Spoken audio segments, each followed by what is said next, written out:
déconvenu, le mot est faible. Il fut un temps où un Premier ministre accusé et reconnu coupable d'avoir menti à la reine ou au monarque se retrouvait à la Tour de Londres avec un grand danger de voir sa tête rouler dans le caniveau.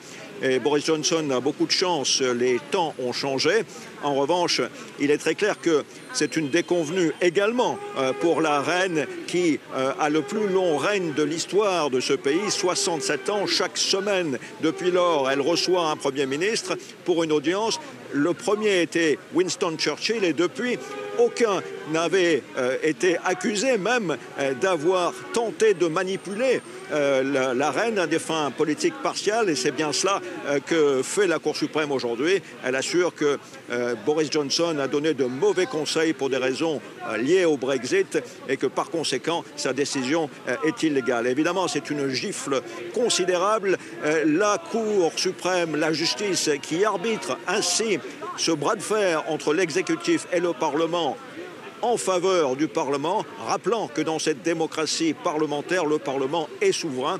Et donc, c'est une limite qui est ainsi posée à l'exécutif, au Premier ministre. Alors Boris Johnson, que va-t-il faire désormais? Il a deux possibilités. Il est actuellement à New York à l'Assemblée générale des Nations unies. Il peut simplement accepter cette décision, faire profil bas et effectivement, à ce moment-là, essayer de revenir aussitôt que possible devant le Parlement pour arguer son cas et son plan Brexit. Ou alors, l'alternative serait de défier cette décision de la Cour suprême et de défier en venant annoncer une nouvelle suspension. Il faudrait bien sûr qu'il aille voir la reine et qu'il demande à nouveau à la reine de suspendre le Parlement.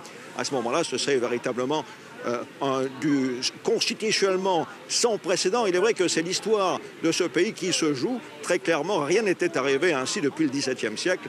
Mais Boris Johnson pourrait effectivement continuer dans son rôle et suspendre à nouveau le Parlement. C'est possible. Ces ministres ne l'ont pas écarté. Et à ce moment-là, effectivement, ce serait une grande claque pour les institutions de son pays, mais ce serait pour lui, dans une période préélectorale, aussi une façon de jouer une carte populiste.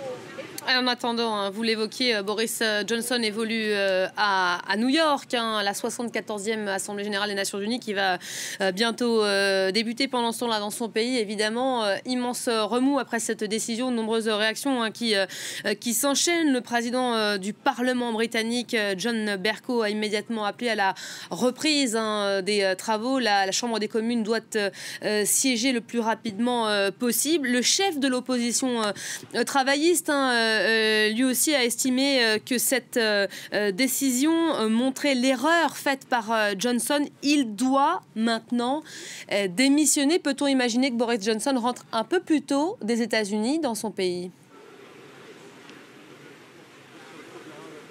Il est clair que maintenant, j'imagine qu'il sera dans le prochain avion pour revenir ici à Londres. Ça, c'est absolument clair. Qu'est-ce qu'il fera ensuite? C'est là qu'est la question. Est-ce qu'il va véritablement continuer dans cette direction? Il faut rappeler qu'il a perdu depuis la rentrée parlementaire tous les votes au Parlement.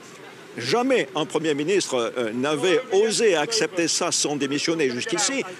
Jamais un Premier ministre n'avait subi tel déculotté devant la justice et resté encore en poste.